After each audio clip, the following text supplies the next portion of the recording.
These court records reveal why Elon chose to stay as the CEO of Tesla. Let's dive in. This is Elon Musk speaking. Well, nobody is CEO of a company forever. Eventually they carry you out. So in my case, it's quite difficult. I would say being the CEO of two companies, it was never my intention to be CEO. And you go on from there. This is Elon Musk speaking again. Yes, certainly be CEO for say 4 or 5 years, and then it's sort of to be determined after that. Yes, but that's the commitment I made to people at Tesla and also to investors, is that I'm going to make sure that we execute through the high volume affordable car at a minimum, and then we will evaluate it at that point. And then Elon is asked a question right here. What was the high volume affordable car you were referring to in that answer, sir? Elon answers, that was the Model 3. So now that Tesla has delivered over 1 million vehicles in 1 year, Model 3s and Model Ys and some Model S's and X's, but mostly Model Ys and 3s, I would say Elon has accomplished that goal. Mercedes only makes something like 2 million cars per year, basically.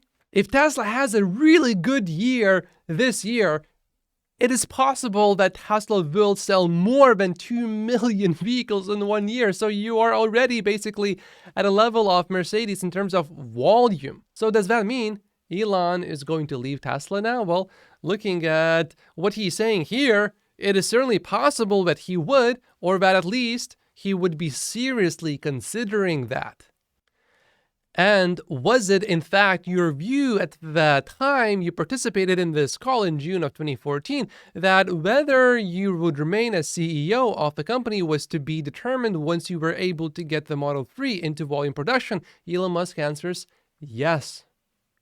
And, sometimes we like to make fun of Wall Street and some of the analysts and some of the hedge funds, but it is important to note that Elon right here, he says, I should perhaps elaborate that the Wall Street hedge funds were not. Their estimates of Tesla's bankruptcy probability were not far wrong.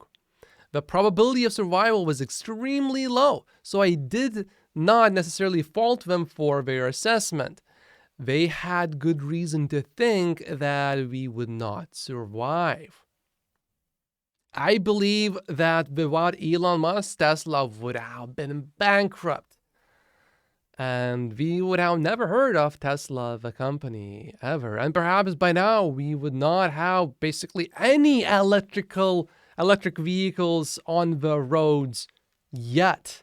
Maybe one or two, but not many. So we have Elon Musk to thank for that.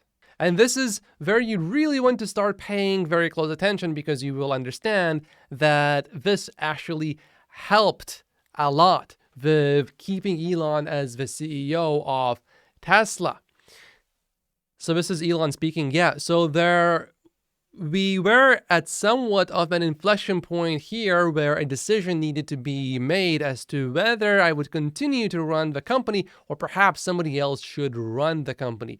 Yeah, so I did not want to be CEO. I, frankly, don't want to be CEO of any company, says Elon Musk.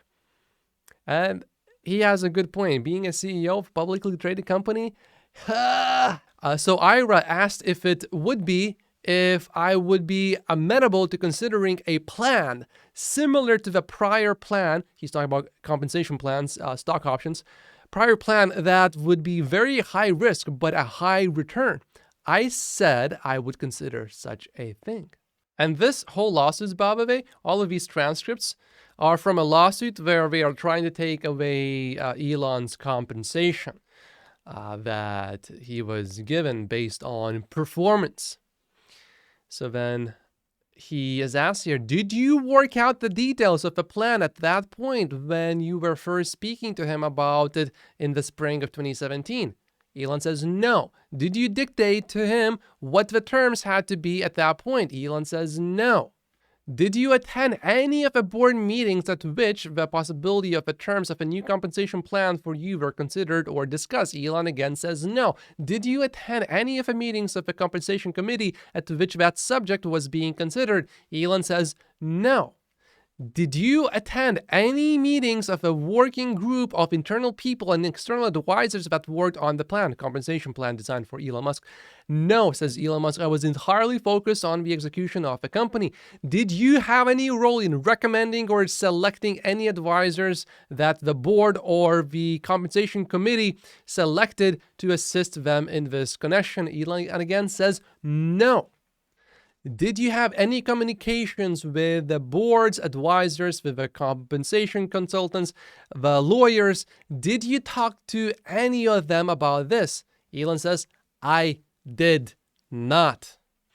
Do you know if the shares you held in the company were counted toward the vote that the shareholders ultimately made on whether or not to approve this compensation plan for Elon Musk? And then Elon says right here, oh no, my shares did not count in voting for the plan, nor were the shares of any affiliated party counted in the voting, in the shareholder vote.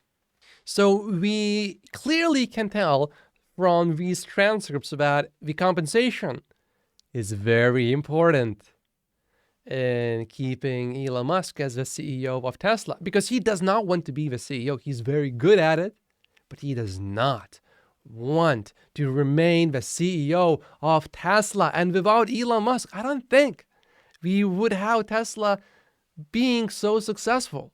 But this really shows us, it's almost proof that compensation is very important for Elon Musk to keep him as the CEO.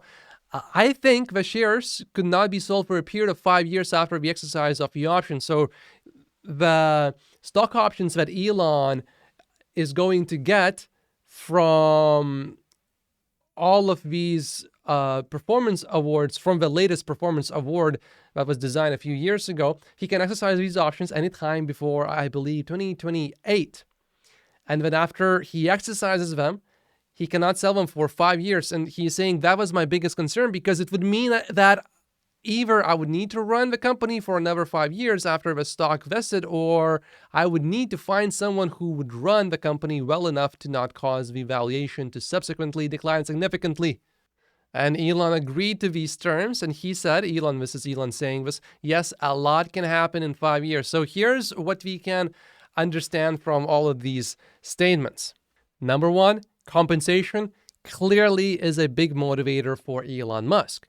We know that he wants this compensation to basically go to Mars. You have always thought about the value coming out of the 2018 CEO Performance Award as money you would help use to get to Mars, right? Elon Musk says yes. In limited context, sir, can we say that Tesla was your ticket to Mars? And then Elon, well, basically, I would say yes, that's sort of Elon's ticket to Mars. He doesn't need to have all this money, but it certainly helps a lot. I mean, SpaceX alone is going to make so much money. And Twitter, too, is going to make so much money. And here's exactly what Elon said. It's not my ticket to Mars. It's a way to get humanity to Mars because establishing a self-sustaining city on Mars will require a lot of resources, so Tesla can assist in potentially achieving that. This is not a man who is motivated by money just because he can build a bigger house, a bigger mansion, a bigger castle. He's not motivated by that. And I don't think that he's driven by power. I think he is driven by things that he deems are important to the world. That's a big part. Now, of course, Elon is an innovator. Elon pushes the envelope, and sometimes he pushes it a little bit too far. Well, I would say all very successful innovators do that. Steve Jobs certainly did that. But from this, I would perhaps even conclude that if Elon does not have a long-term compensation plan, then I don't think he will remain as the CEO of Tesla. Once he exercises the stock options from this latest CEO Performance Award, we will then know that, okay, at least for the next 5 years, he will be paying attention to Tesla, maybe not as a CEO anymore, hopefully as a CEO. But I would preferably not want to have that happen. I would want Elon to stay as the CEO of Tesla for as long as possible. And I would not be against proposing another compensation plan for Elon Musk. Now, the terms, that could be very different from how it was designed earlier. Maybe some sort of limitations of selling the stock in the open market, for example. So it has to be a private sale so that the stock does not get dumped. Or maybe, for example, he could sell that stock directly back to Tesla, basically. So instead of dumping it on the open market, Tesla would be doing a buyback and buying these shares directly from Elon. That's something to consider. But if there is no more clear compensation plan coming up for Elon, it seems very possible he will no longer be as focused on Tesla. And I would like that to not happen. I would like Elon to stay involved. So these are 48 reasons why I only own Tesla stock in my stock portfolio. Like and subscribe if you haven't yet, and I will see you in the next video. Thank you so much for watching.